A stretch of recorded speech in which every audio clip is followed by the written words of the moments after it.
Morning breaks quietly in the small town of Maplewood, Massachusetts. Amelia Barnes wakes up 5 minutes before her alarm clock, as usual.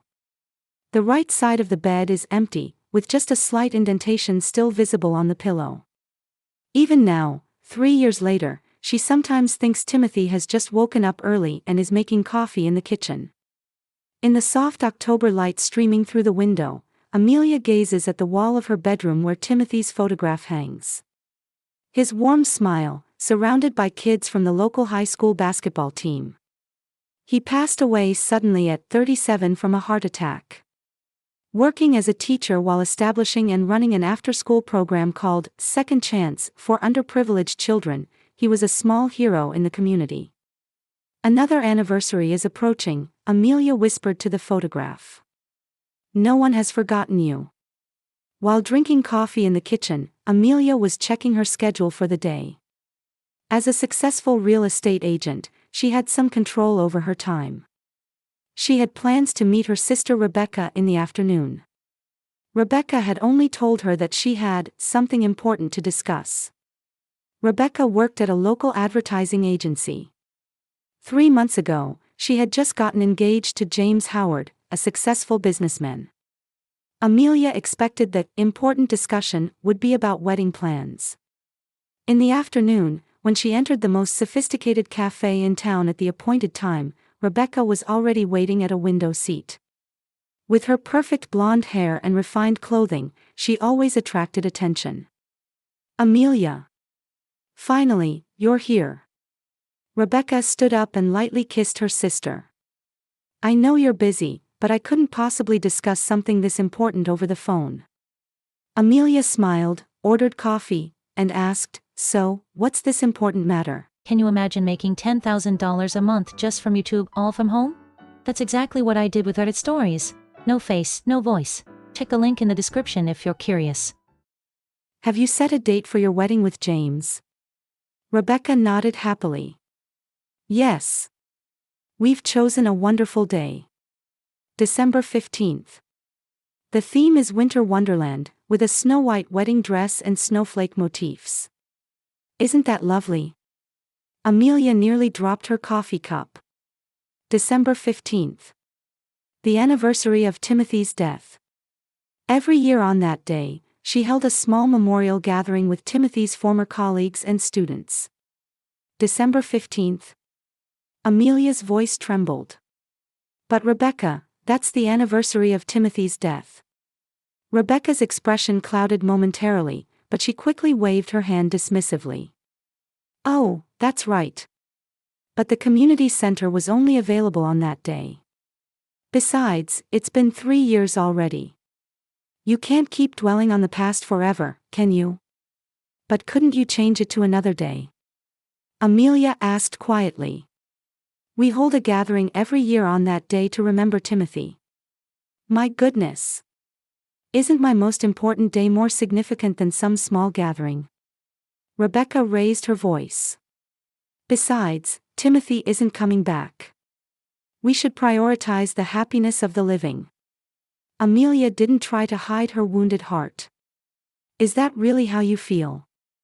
Timothy was someone who impacted many lives in this town. Is it so difficult to respect the anniversary of his death? There's no value in a dead person anymore, is there?" Rebecca said coldly. "My wedding is more important. And Mom and Dad agree with me." Amelia was shocked to hear this. "Mom and Dad? They already know." "Of course. I told them yesterday. Dad and Mom said, if you care so much about the anniversary, why don't you just stay at the cemetery all day?" Rebecca smiled triumphantly. Martha and Richard Barnes had always doted on Rebecca, prioritizing her wishes. Even when Amelia married Timothy, they had said, "You could have found a better husband than a high school teacher." After Timothy's death, they never took Amelia's grief seriously, constantly telling her, "You're still young, you should think about remarrying." "I understand," Amelia stood up. "It seems you, Dad, and Mom can't comprehend my feelings or Timothy's impact. I won't attend the wedding, but you'll regret this." Rebecca was dumbfounded. You won't attend your own sister's wedding? You must be joking. I'm not joking. I choose to spend Timothy's anniversary with people who loved and respected him. That's my choice. Amelia took money from her wallet, placed it on the table, and left the cafe. Her heart was aching, but her determination was firm. Getting into her car, she took out her cell phone and called Mark Johnson, Timothy's former colleague. Mark? It's Amelia. I need to talk about the gathering for Timothy's anniversary. I want to do something special this year. Amelia took a deep breath, preparing herself for the battle ahead. The next morning, Amelia started her activities early. She sat at the living room table, opening Timothy's old address book. It contained the names and contact information of his former colleagues and particularly close students. The small memorial service she had started 3 years ago had grown in attendance year by year, testament to Timothy's significant influence. This year needs to be special, Amelia murmured to herself while taking notes. She had planned to use the community center, but that was now impossible. Instead, she was considering Maplewood Lakeside Park, where Timothy often took his students. The phone rang, indicating a call from Martha. Amelia hesitated momentarily but answered. Good morning, Mom. Amelia, Rebecca called me yesterday crying about what happened. Martha's voice was accusatory. Are you really planning to boycott your sister's wedding? That's shameful behavior for a family member. Amelia took a deep breath. Mom, December 15th is the anniversary of Timothy's death. Rebecca knew that and deliberately chose that day. Goodness.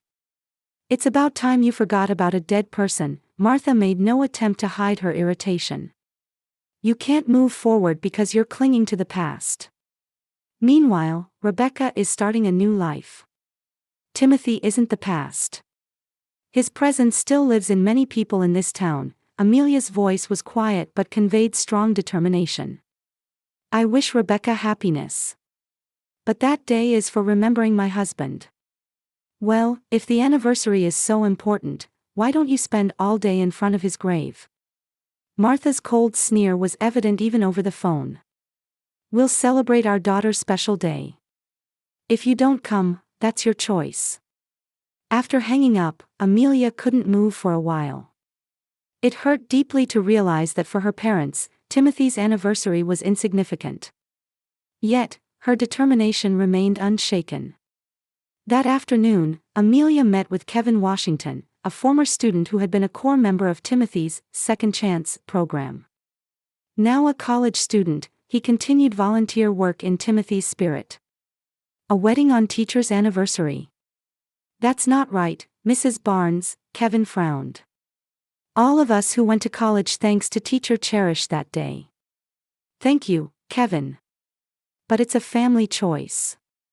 We are teachers' family too, Kevin said with a serious expression.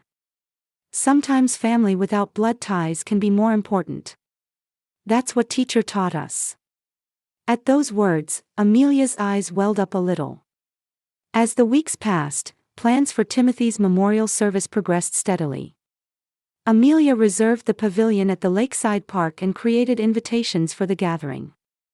The invitations sent to Timothy's former colleagues, students, and community members he had supported read, December 15th, a gathering to remember the love and legacy of Timothy Barnes. Meanwhile, preparations for Rebecca's wedding were also progressing. The local newspaper featured it prominently as the town's most anticipated wedding between the Howard and Barnes families. Amelia's heart ached each time she read about it, but she remained determined to follow her own path.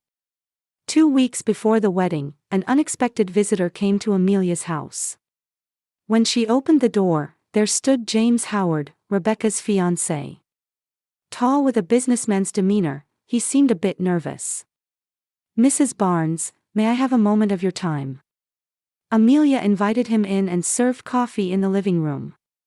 She had met James a few times but never had a deep conversation with him. I want to ask you frankly, why won't you attend our wedding? James looked directly at Amelia. Rebecca says she doesn't care, but it seems like something important to me. Amelia was a bit surprised. Rebecca hadn't even told her fiancé the truth. James, December 15th is the anniversary of my husband Timothy's death. It's been 3 years since he passed away, Amelia explained quietly. Every year on that day, we hold a gathering to remember him. He was a teacher and a community supporter who influenced many people. James's expression changed. I see. Rebecca told me, my sister is a bit odd and can't sincerely be happy for others. I want my sister to be happy. But I want to spend that day for Timothy. James fell silent thoughtfully, then slowly said, Timothy Barnes, that name sounds familiar. He was a teacher at Maplewood High School, wasn't he? Yes, that's right. James stood up, frowning curiously. I'll think about this. I truly apologize, but I didn't fully understand the situation. After he left, Amelia's cell phone began receiving message after message. They were from people who had received invitations to Timothy's memorial service. Many expressed confusion with messages like, "It's the same day as the wedding, what should we do?" Some messages also noted, "It feels uncomfortable that there's a wedding on teacher's anniversary." That evening, while shopping at the supermarket, Amelia encountered Sarah Johnson, Timothy's former colleague.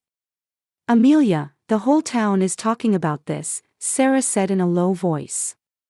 "Many people are expressing discomfort about scheduling a wedding on Timothy's anniversary. Especially the young people who were influenced by him." "I don't want conflict, Sarah," Amelia said with a tired expression. "I just want to honor my husband's anniversary." The morning of December 15th dawned with a clear blue sky. The previous day's snow lightly covered the entire town, creating exactly the winter wonderland atmosphere Rebecca had wanted. Amelia had been up since early morning. Dressed in a simple black dress, she gazed at Timothy's photograph. "Today is your day," she whispered. Maplewood Cemetery was on the north side of town, on a hill overlooking the area. When Amelia arrived, several people had already gathered. A light snow had accumulated on Timothy's gravestone, and someone had placed a single red rose on top. "Good morning, Amelia," Mark Johnson approached.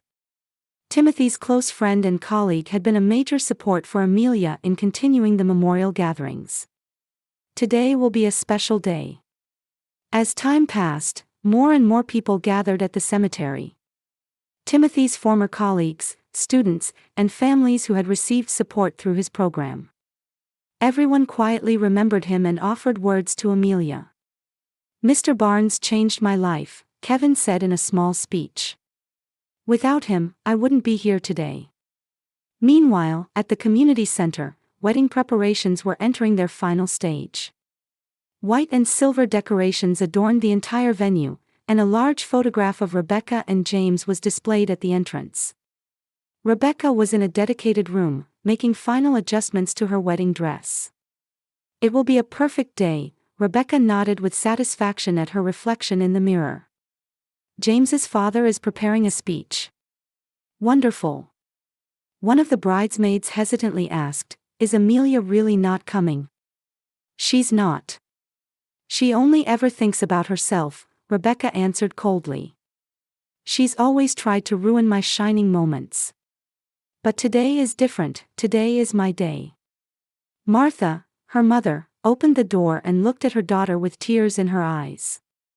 "You are truly beautiful. You'll be the most radiant bride in town today." "And Amelia?" Richard asked as he entered the room. "I told you she's not coming." Rebecca raised her voice. "She's at that cemetery having some strange gathering. It's laughable." Richard sighed. "She was always the odd one. Let's not worry about her today. This is Rebecca's day." Past noon, invited guests began gathering at the community center.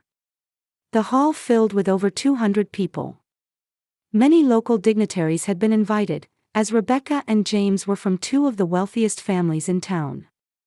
Meanwhile, the memorial service at the cemetery continued quietly. About 30 people surrounded Timothy's gravestone as his favorite poems were read and memories were shared. He was a man who valued the happiness of others more than his own life, Amelia spoke with a trembling voice. That's why we've gathered today, to remember him. Glancing at her cell phone, Amelia noticed a message from an unknown number. Today's wedding has a stranger atmosphere than I imagined. Many people are concerned about your absence. And it seems there might be an unexpected development. Matthew. Matthew was James's college friend and today's best man. Amelia had never met him but wondered why he had contacted her. The wedding began at 2 in the afternoon. Rebecca, escorted by her father Richard, walked down the aisle to the wedding march. She was indeed beautiful. Her snow-white dress with snowflake motifs perfectly complemented her blonde hair. James waited for her at the altar. He looked slightly nervous but smiled at his bride. However, a careful observer might have noticed hesitation in his eyes. The ceremony proceeded smoothly, and the couple exchanged their vows. Rebecca's face bore a triumphant expression. For her, this marriage meant establishing her social status. The reception began, and champagne was served. The bride and groom made their rounds to each table, exchanging words with the guests. However, a strange tension hung in the air. Some guests were whispering among themselves, occasionally seeming to inquire about Amelia's absence. It's time for the toast, the MC announced. First, a speech from the best man, Matthew Carter. Matthew slowly stood up. He had an intellectual appearance. Taking his glass, he began to speak quietly. Today, we've gathered to celebrate the marriage of James and Rebecca. However, I cannot ignore that today is also special for another reason. The room fell silent. Rebecca's expression tensed, and she looked at her fiancé, but James was staring straight ahead. Today is December 15th, the third anniversary of Mr. Timothy Barnes's death. Without him, many of us here would be walking a different path in life. A murmur arose among the guests. Martha and Richard were dumbfounded, and Rebecca's face turned red with anger. I myself participated in Mr. Barnes's program during high school. With family problems and verging on delinquency, he saved me. Today, I stand here as a successful businessman in this town, but it's all thanks to him. When Matthew finished speaking, another guest stood up. I'd like to say something too, he said. My son was also saved by Mr. Barnes. Thanks to him, he went to college and is now a medical student. One after another, guests stood up. Many of them were people who had been directly or indirectly influenced by Timothy. The venue began to overflow with words of gratitude and remembrance for Timothy. Rebecca, unable to contain her anger, stood up. This is my wedding. We didn't gather here to talk about a dead person. Her words further froze the atmosphere of the room. Her mother Martha grabbed her arm, trying to make her sit down, but Rebecca shook her off. He's dead, he doesn't matter anymore. My wedding is more important, she shouted. Silence dominated the room. Then, the most unexpected person stood up, the groom himself, James Howard. Let me have my say too, his voice was quiet but resonated throughout the venue. Actually, I'm also one whose life was changed by Mr. Timothy Barnes. Rebecca stared at her fiancé in shock. Without looking at her, James continued. 15 years ago, I was a troubled teenager. Parents' divorce, financial difficulties. In the midst of that, I participated in Mr. Barnes's program and found direction in life. It's because of his teachings that I am here today. James looked around the room. I had doubts about holding this ceremony on the anniversary of his death, but I believed Rebecca when she said, "My sister doesn't mind." Now, knowing the truth, my heart aches. James looked at Rebecca. Her face showed a mix of fear and anger. Out of respect for Mr. Timothy Barnes's soul, I am postponing this wedding. The venue froze. Rebecca's scream echoed, and her parents were stunned. James continued quietly. Today, instead of celebrating our marriage, we should spend it commemorating the anniversary of a man who had a great impact on this town. Does anyone know where Amelia is? Matthew stood up. She's holding a memorial service at the cemetery. Many people have gathered there. James nodded with a determined expression. Then let's go to her. To pay our respects to Mr. Barnes. Rebecca, trembling with anger and humiliation, shouted, "Are you embarrassing me? Ruining my special day?" James looked at her sadly. This situation arose because you ignored your sister's feelings and chose a day that's special to many people. I cannot understand that choice.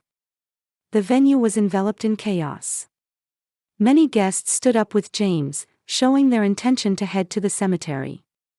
Rebecca collapsed crying on her mother's shoulder, while Richard stood frozen with an expression full of anger. The community center was in turmoil. Minutes after James's declaration, more than half of the invited guests left the venue and headed for Maplewood Cemetery. Rebecca, left behind, was surrounded by her bridesmaids, trembling with tears and anger. "I can't believe it. This is supposed to be the best day of my life," she cried out. "Why would they do this?" Martha tried to comfort her daughter but was herself shaken. "What are they thinking? Abandoning a wedding?" Richard, his face red with anger, picked up his cell phone. "I'll contact James's father. We cannot accept such humiliation." But Mr. Howard was calm on the phone. "Richard, I've been updated on the situation. My son has also contacted me. I support his decision." "What?" Richard raised his voice. "The name Timothy Barnes is special to our family too," Mr. Howard said quietly. "You probably didn't know how much my son was influenced by him. But I too felt uncomfortable with the choice of date." After hanging up, Richard stood dumbfounded. For the first time, he began to understand the gravity of their actions when even the Howard family, their longtime friends, offered no understanding. Meanwhile, at Maplewood Cemetery, Amelia and the others were witnessing an astonishing sight. Formally dressed guests kept arriving at the cemetery, their number exceeding 100. Mark explained the situation to Amelia, but she could hardly believe it. "James canceled the wedding." Amelia gasped. "More like postponed," Mark said. "It turns out he was also one of Mr. Barnes's students." "Did you not know that either?" Amelia shook her head. This was an unexpected development for her too. At the cemetery entrance, a group appeared with James at the lead. He was still in his wedding attire. When his eyes met Amelia's, he slowly approached. "Mrs. Barnes, I apologize for meeting again under these circumstances," he bowed his head. "Actually, I was briefly enrolled at Maplewood High School 15 years ago. Due to family issues." "Wait." Amelia's eyes widened. "Jimmy Howard? Are you that Jimmy?" James nodded. "Yes, I was a troubled kid back then. My parents divorced, we were financially struggling, and I was about to give up on higher education when Mr. Timothy reached out. Thanks to his program, I received a scholarship and was able to go to college." Tears welled in Amelia's eyes. Timothy had often talked about a boy named Jimmy. A boy with extraordinary talent despite his difficult home environment. "You were that Jimmy. I changed my name 10 years ago. To start fresh in the business world," James explained. "Honestly, when I met Rebecca, I was surprised to learn her surname was Barnes. But she was reluctant to talk about you or Mr. Timothy." Best man Matthew approached. "Many people are saying they want to join the memorial service. Should we continue here at the cemetery? Or?" Amelia looked around. More and more people were gathering at the cemetery.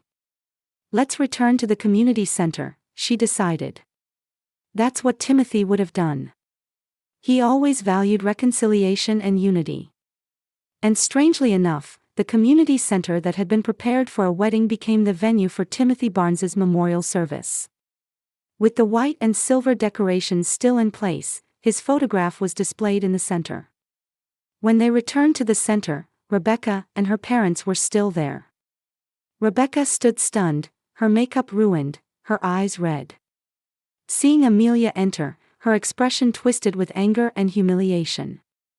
"Are you satisfied?" Rebecca said in a trembling voice. "Ruining the best day of my life." Amelia quietly approached her sister. "Rebecca, I didn't want it to turn out like this." "Liar. You said, you'll regret it, didn't you?"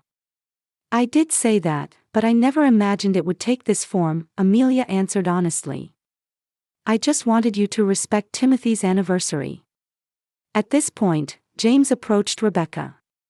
"Rebecca, please let me explain." Rebecca glared at him. "What do you have to say?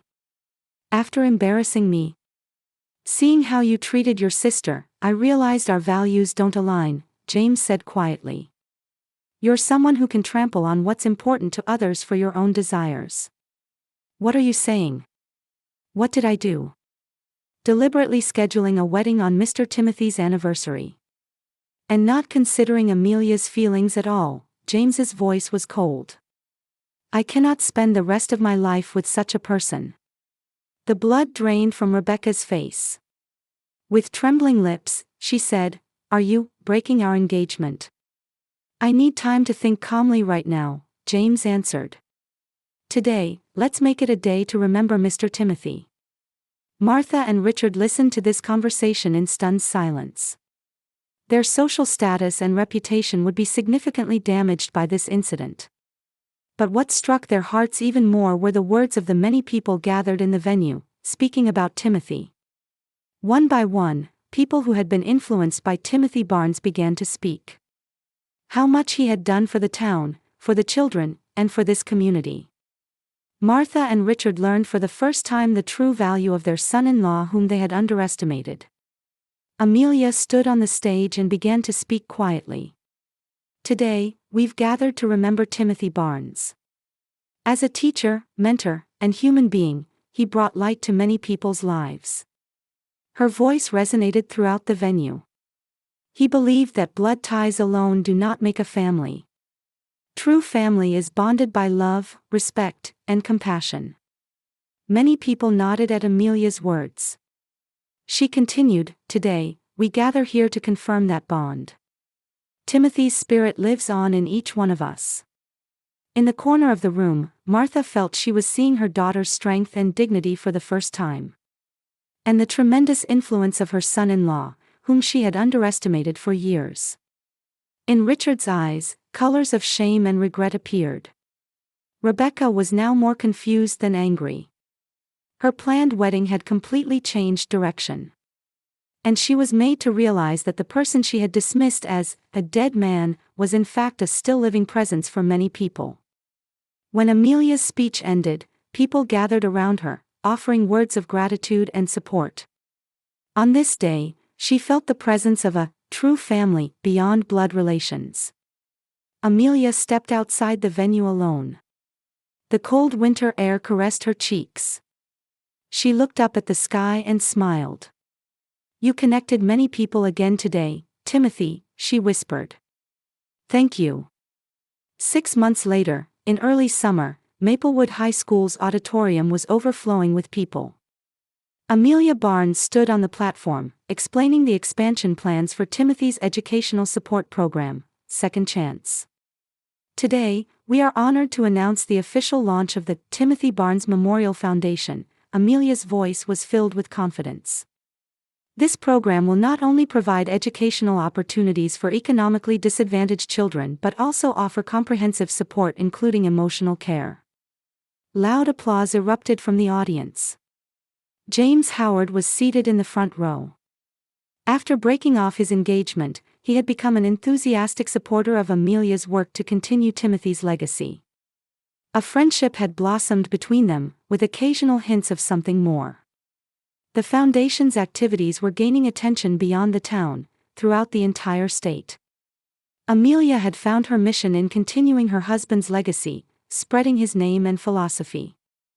Meanwhile, Rebecca, unable to recover from the humiliation of the broken engagement, had moved to Boston 3 months earlier. She had cut off contact with Amelia and started a new life. Occasional letters from her mother mentioned that she had begun working at a marketing company and was gradually recovering. Martha and Richard Barnes were paying the price of a decline in their social standing. Many of their former friends were disappointed by what had happened at their daughter's wedding and how they had dismissed Timothy's anniversary. However, this experience had brought them humility. After Amelia's presentation, Martha approached hesitantly. "That's a wonderful project, Amelia." "Thank you, Mom," Amelia replied, somewhat surprised. "We were wrong," Martha said, stumbling over her words. "About Timothy, about you. We never tried to understand." Amelia nodded silently. A year later, on the 4th anniversary of Timothy's death, Martha and Richard also attended the memorial service. Belatedly, they were beginning to understand their son-in-law's humanity and the magnitude of the legacy he had left. Only Rebecca did not attend, but a small bouquet was delivered to the grave, with her name on the card. It was a small sign of reconciliation.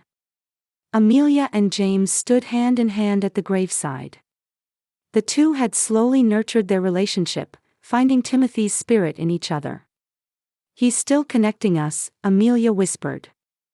As the last light fell on the cemetery, Amelia looked back. The people gathered for Timothy's memorial, his students, colleagues, and now her parents too. She was surrounded by family. Family connected by heart, if not by blood. "Blood ties alone don't make a family," Timothy's words echoed in Amelia's heart. She smiled, ready to take a new step forward.